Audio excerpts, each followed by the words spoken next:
নমস্কার, সনাতন ধর্মকথা চ্যানেলে আপনাদের সবাইকে স্বাগত।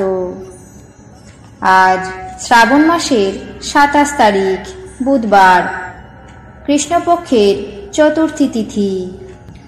মহাভারতের আদি পর্বের ১২২তম অধ্যায়ের অন্তিম অংশ, পুত্র জন্মদানের কুন্তির সম্মতি পর্ব শুরু করব। নারায়ণং নমস্কৃত্য নরং চৈব নরোত্তমং দেবীং সরস্বতীং ব্যাসাং ততো জয়মুদীরয়েৎ।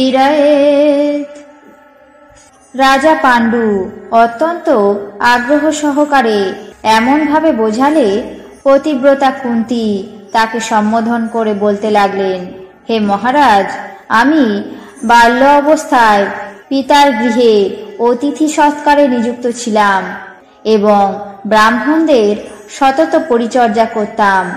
দৈবযোগে একদিন পরম ধার্মিক জিতেন্দ্রীয় মহর্ষি দুর্বাসা সেখানে এসে আমার আতিথ্য স্বীকার করেন। আমি অত্যন্ত যত্ন সহকারে এবং পরম সাদরে তার সেবা করেছিলাম।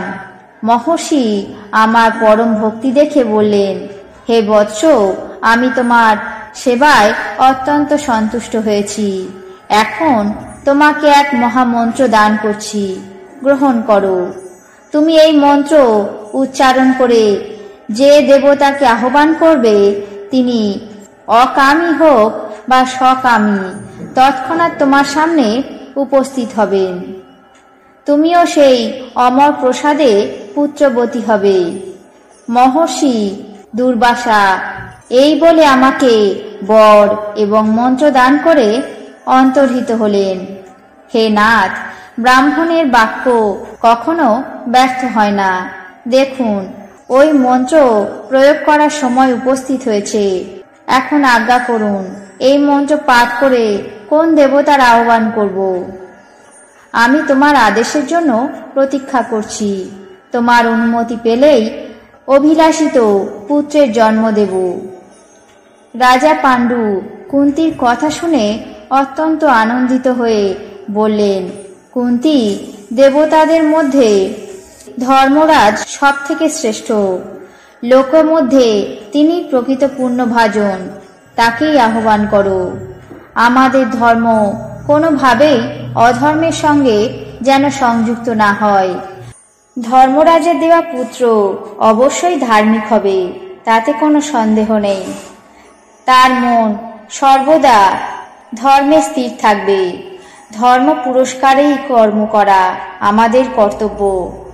তুমি পরম সমাদর করে সর্বদেবতাদের অগ্রগণ্য ধর্মরাজকে আহ্বান করে তার দ্বারা পুত্র লাভ করো। পতিব্রতা কুন্তী যথা আজ্ঞা বলে স্বামীর অনুমতি গ্রহণ করে সেই সময় তার অভিলাষিত কাজে সম্মত হলেন। আজ মহাভারতের আদি পর্বের ১২২তম অধ্যায়ের অন্তিম অংশ, পুত্র জন্মদানে কুন্তির সম্মতি পর্ব এখানেই শেষ করছি। বাকি অংশ আগামী পর্বে পাঠ করে শোনাব। এখন জেনে নেব আজকের দিনের ১২টি রাশির রাশিফল। মেষ ভ্রমণ যোগ, বৃষ অশান্তি, মিথুন ভয়, কর্কট রক্তচাপ বৃদ্ধি, সিংহ পরীক্ষায় ভালো ফল, কন্যা ধর্মে আসক্তি, তুলা শান্তি ভঙ্গ, বৃশ্চিক চৌর্য ভয়, ধনু বিপদের সম্ভাবনা, মকর পারিবারিক শুভ, কুম্ভ আতঙ্কগ্রস্ত, মীন আয় বৃদ্ধি। এই ছিল আজকের দিনে ১২টি রাশির রাশিফল। আপনাদের কেমন লাগলো তা অবশ্যই কমেন্ট বক্সে জানাবেন। চ্যানেলটিকে সাবস্ক্রাইব করবেন, লাইক করবেন, শেয়ার করবেন। ধন্যবাদ।